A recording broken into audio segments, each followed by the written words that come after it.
नमस्कार। भूषण की दुनिया में आपका स्वागत है। इस चैनल को भूषण की दुनिया यूट्यूब चैनल को लाइक करिए, शेयर करिए, सब्सक्राइब करिए और इसको सुना करिए। इस पर चिंतन करिए, इस पर मनन करिए। जिंदगी में अक्सर लोग झगड़ा कर देते हैं, अक्सर लोग गुस्सा कर देते हैं, लोग चिड़चिड़ा हो जाते हैं। तो पहली चीज़ तो ये है कि आप जो भी सोचेंगे उसका असर होगा। इस बात को आप मानिए, इस बात को आप समझिए। आप ये समझिए कि आप जो भी गीत गुनगुनाते हैं उस गीत का भी असर होता है। गीत गुनगुनाने का जीवन पर असर पड़ता है। अगर आप सुखांत गीत को गुनगुनाएंगे तो आपका जीवन निश्चित रूप से सुखांत होगा। ये पाया गया है, ये सही चीज़ है, ये कोई गलत बात नहीं है। और अगर आप अच्छी चीज़ों के प्रति सचेत रहेंगे, विचार करेंगे, सोचते रहेंगे तो आप अच्छाई की तरफ चले जाएंगे। इसलिए कि कोई भी चीज़ पहले ब्रेन में ही आती है, पहले चीज़ कल्पना में आती है, मस्तिष्क में आती है, उसके बाद तब व्यवहार में आती है।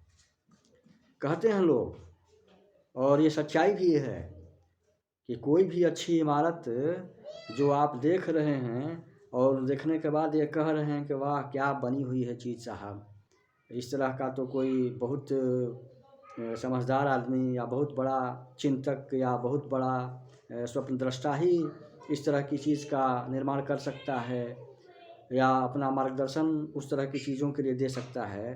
तो आप ये समझेंगे और या फिर सोचेंगे और आप ये निश्चित इस बात को महसूस करेंगे कि कोई वह चीज़ जो है पहले दिमाग में आई होगी उसके। वह चीज़ जब दिमाग में आई तब तो मूर्त रूप में फिर उसका निर्माण हुआ। पुल का नक्शा सबसे पहले इंजीनियर के दिमाग में बनता है, जो बनवाने वाला है, जो बनाने वाला है उसके दिमाग में बनता है। उसी तरह झगड़ा भी है तो भी पहले दिमाग में बनता है। देखे होंगे आप, लोग डाइवोर्स कर लेते हैं, पहले से ही उनका है, किसी से नहीं पटेगी, झगड़ा ही झगड़ा रहेगा। और पटाने के लिए, पटने के लिए और उसको निर्वाह करने के लिए तो कहीं न कहीं कंप्रोमाइज़ करना पड़ेगा, कहीं न कहीं समझदारी करनी पड़ेगी, कहीं न कहीं झुकना पड़ेगा। और झुकना ये मतलब नहीं है कि झुकना मतलब हुआ कि कोई ख़राब चीज़ है। झुकना तो अच्छी चीज़ है। मान लीजिए कि आप कोई बोझ लिए हुए हैं सर पर और नहीं झुकेंगे तो क्या होगा? गर्दन लचक जाएगी, मूंछ आ जाएगी, कमर लचक जाएगी, मूंछ आ जाएगी। और अगर नहीं झुकेंगे तो हो सकता है कि आप गिर जाएं, तो टांग भी टूट सकती है, कमर भी टूट सकती है, तो परेशानी और बढ़ जाएगी, है कि नहीं? तो इसलिए झुकना कोई बेवकूफ़ी नहीं है, झुकना समझदारी की चीज़ है। विशेष रूप से अगर पति पत्नी का मामला हो या कहीं घर परिवार का मामला हो, जहाँ पर कि झुकना कोई घाटे का सौदा नहीं हो, किसी तरह के लाभ के अलावा कुछ हानि नहीं हो, समझ गए, और कोई बड़ा इशू नहीं हो, तो अच्छी चीज़ है। और इशू भी कोई नहीं है। अगर इशू करने से अगर किसी तरह की हानि होती है, किसी तरह का खुराफात होता है, तो इशू बेकार है। कुछ करिए, कोई भी चीज़ इसीलिए किया जाता है ताकि उससे फ़ायदा हो, लाभ हो। हानि ही हो उससे तो फिर उस तरह का क्रियाकलाप करने से फ़ायदा क्या है? कुछ फ़ायदा नहीं है। तो सबसे पहले तो ये सोचिए कि आप जो हैं झगड़ा ही कर रहे हैं तो क्यों झगड़ा कर रहे हैं? लेकिन सच्चाई ये है कि झगड़ा करते समय तो दिमाग में बात आएगी नहीं कि झगड़ा क्यों कर रहे हैं। तो उसके लिए आप जो हैं एक नियम बनाइए कि आपने जो किया तो उस चीज़ को विजुअलाइज़ करिए, देखिए कि मैंने क्या किया और किस तरह से किया, और किस तरह की परिस्थिति थी, किस तरह का टर्म कंडीशन था, किस तरह का एटीट्यूड था, मेरी भाव भंगिमा क्या थी, और मेरा बोलने का ये शैली, इस तरीका क्या था, और शब्दों का चयन किस तरह का था। ऐसा तो नहीं था कि मैंने जिन शब्दों का प्रयोग किया वह शब्द वहाँ पर वाजिब नहीं थे।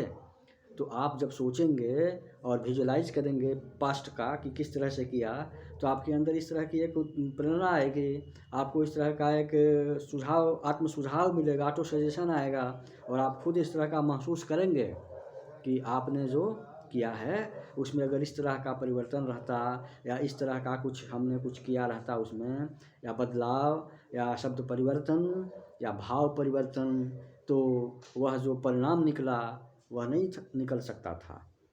समझ गए? या फिर अगर मैं इस तरह की चीज़ किया रहता या करूं, तो क्या होगा कि उससे बेहतर परिणाम की प्राप्ति हो सकती है। और ज़िंदगी यही है कि जितने आविष्कार हुए हैं या जो भी चीज़ हो रहे हैं, तो उसमें यही है कि बढ़िया से बढ़िया उसका रिजल्ट मिले, है कि नहीं। साइकिल का आविष्कार पहले हुआ, देखे होंगे आपकी साइकिल के चक्के किस तरह के थे, बड़े थे, छोटे थे, बड़ा वाला आगे वाला बड़ा था, पीछे वाला छोटा था, या फिर पीछे वाला बड़ा था, आगे वाला छोटा था, या जो भी था। बैठने की व्यवस्था नहीं थी, या बैठने की व्यवस्था थी तो सीट का उसका क्या था, सीट का डिजाइनिंग क्या था, चेन नहीं था उस समय, चेन बाद में लगा। तो एक ही चीज़ पूरे रूप में नहीं आती है, पहली ही बार में पूरा उसका फॉर्म नहीं आता है। तो अगर आप सोचेंगे कि पूरा वही चीज़ आ जाए, एक ही बार में आ जाए, तो ऐसा नहीं होता है। बहुत परिस्थितियाँ आती हैं, बहुत इस तरह का भी होता है कि पूरा फुली फ्लेज्ड एक ही बार में हो गया, लेकिन बहुत ऐसा नहीं होता है। धीरे धीरे उसका क्रमशः विकास होता है, समझ गए ना। क्रमशः उसका धीरे धीरे विकास हो करके जिस तरह की ज़रूरत आई उस तरह का विकास होते होते और वह चीज़ आपके सामने आ गई। हर चीज़ का वही है हाल।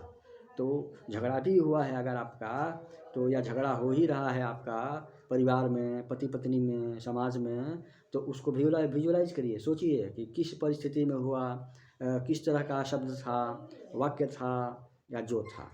तो उससे क्या होगा कि आप में बिहेवियरल चेंज आएगा, और आप जो है समझदार बनेंगे, समझेंगे। तो सबसे बड़ी चीज़ ये है कि आप जैसा सोचते हैं वैसा ही बनते हैं, इसमें कोई दो राय नहीं है। तो आप कल्पना करिए कि आप कैसा बनना चाहते हैं, और उसको बनने के लिए क्या क्या करना पड़ेगा। सिर्फ कल्पना करने से कुछ नहीं होगा, सिर्फ कल्पना ही करते आदमी सिर्फ कल्पना ही किया जाए तो कुछ नहीं होगा। और सिर्फ कहने से भी कुछ नहीं होगा, रोटी रोटी करने से भूख नहीं मिटती है, सच्चाई है। इसको फील करेंगे आप, या सब कोई फील किया है या नहीं है तो उसको सोचे, नहीं तो बात तो वही हो जाएगी कि शिकारी आएगा, जाल बझाएगा, दाना डालेगा, उसमें फंसना नहीं है ना। कहानी बच्चों को सुनाई जाती है, या फिर आपका ये पुराने जो लोग हैं वो बताए हैं इस तरह की बात, कथाओं में है कि शिकारी आएगा, बच्चा वो जो है तोता जो है या पक्षी जो है अपने बच्चों को सिखा रहा था कि शिकारी आएगा, जाल बझाएगा, दाना डालेगा, और लोभ से फंसना नहीं। तो सब लोग उसके जो वंशज हैं, बच्चे हैं, लोग हैं, फॉलोअर हैं, सब उसको रिसाइट करने लगे, रिपीट करने लगे, जपने लगे, समझने लगे। समझे नहीं, सिर्फ जपते रहे, आएगा, बझाएगा, दाना डालेगा, लोभ से फंसना नहीं। सच्ची बात है, शिकारी आया, जाल बझाया, दाना डाला, और सभी फंस गए। तो कहने की बात यह है कि आप जो हैं, जो चीज़ कर रहे हैं या सोच रहे हैं उस पर चिंतन करिए, सोचिए कि उसका मीनिंग क्या है, उसका अर्थ क्या है, उसका परिणाम क्या है, तब कुछ होगा। ऐसे नहीं होगा। गुत्थी तभी सुलझती है जब उसको आदमी सोचता है कि किस तरह की गुत्थी है, और खाली सोचते रहे और उसमें हाथ नहीं लगाए तो कुछ नहीं होगा। आपको जाना है बहुत दूर, और सिर्फ सोचते रहे यहाँ से हमको जाना है, बनारस जाना है, यहाँ से हमको या दिल्ली जाना है, यहाँ से हमको अमेरिका जाना है, या कहीं जाना है, या बक्सर जाना है, या कहीं जाना है, पटना जाना है, तो एक कदम तो बढ़िएगा, एक कदम के बाद दूसरा कदम, तीसरा कदम, धीरे धीरे बढ़ते बढ़ते पहुँचिएगा। एक बार में तो कुछ होगा नहीं, धीरे धीरे होगा। माध्यम आपका जिस तरह का रहेगा उस तरह की चीज़ आपको मिलेगी। लोग कल्पना करते हैं, कल्पतरु की बात करते हैं कि एक है कल्पतरु, उससे बहुत चीज़ मिल जाता है, जो सोचिए मिल जाता है कि नहीं। तो आदमी क्या चाहता है, आदमी चाहता है कि जो सोचे फट से हाजिर, जो सोचे फट से हाजिर, इसमें बहुत बड़ी खुशी है। लेकिन अगर उसके अंदर दुख है तो फिर वो सोचेगा हाजिर हो जाएगा तो भी उसके लिए दुख हो जाएगा कि जो सोचता है हूँ, जो भी चीज़ सोचता हूँ हाजिर हो जाता है साहब, जो भी चीज़ सोचता हूँ हाजिर हो जाता है। दुख आपका क्या है? दुख सबसे बड़ा यही है कि जो चीज़ सोचता हूँ वही हाजिर हो जाता है, जो चीज़ सोचता हूँ वही हाजिर हो जाता है। ये भी दुख ही है कि नहीं? तो क्या है? तब चाहते हैं क्या भाई कि जो सोचे मिले ही नहीं जल्दी, जो सोचे उसके लिए रोते रहें, है कि नहीं? तो स्वभाव है, चीज़ है। तो पहले विजुअलाइज़ करिए, सोचिए कि आप जो सोच रहे हैं अगर उस तरह को उसी तरह से सोचा जाए या उसी तरह से किया जाए तो क्या सही है? कोई भी चीज़ अगर सही है तो उसका रिजल्ट क्या निकला, है कि नहीं? और रिजल्ट निकला तो क्या मेरे लिए फ़ायदेमंद हुआ कि निरर्थक रहा? तो वजह सोचिए और उसकी सार्थकता को सोचिए, झगड़ा को सोचिए, झगड़े की वजह को सोचिए, झगड़े का समाधान सोचिए। सोचेंगे तभी उसका निकलेगा। जीवन क्या है? जीवन एक तरह कीर्तन है, रिसाइटेशन है। कीर्तन में क्या होता है? रिसाइट करता है आदमी, एक ही चीज़ को बार बार रिपीट करता है। तो जीवन वही है, प्रतिध्वनि है, रिसाइटेशन है। वही जो है बार बार जो रिपीट किया जा रहा है वही आएगा और वही आता भी है। सच्चाई भी यही है, समझ गए? तो झगड़ा हो या ज़िंदगी का कोई भी चीज़ हो तो उसका सॉल्यूशन का तरीका यही है कि उसको सोचिए कि किस तरह से उससे हम निजात पा सकते हैं। और जिसको मैंने उस तरह से किया है उसको विजुअलाइज़ करिए, आँख बंद करके या खुली आँखों से ही उसके बारे में देखिए कि मेरी जो उस समय स्थिति थी या जो परिस्थिति थी या उस तरह का जो सेंटेंस था, वाक्य था, वो सही था, गलत था, उसमें परिवर्तन क्या किया जा सकता था, इस तरह की बात। तब जो हैं आप जो हैं एक ऐसी स्थिति में पहुँचेंगे जो कि आपके सेहत के लिए, समाज के लिए और आर्थिक रूप से, सामाजिक रूप से, हर तरह के लिए, करियर के लिए भी ठीक रहेगी। अच्छी चीज़ है। तो पहले विचार करना सीखें आप, विजुअलाइज़ करना सीखें और उस पर अमल करना सीखें। आपने मेरी बातों को सुना, देखा, इसके लिए आपको बहुत बहुत धन्यवाद। और मेरे इस चैनल, यूट्यूब चैनल भूषण की चौकड़ी, मेरे इस यूट्यूब चैनल भूषण की दुनिया को लाइक करिए, शेयर करिए, सब्सक्राइब करिए ताकि और लोग इसको सुनें और एक भी लाइन या एक भी वाक्य या एक भी शब्द अगर किसी को इससे फ़ायदा पहुंच गया या पहुंचता है तो मेरी सार्थकता है। नमस्कार।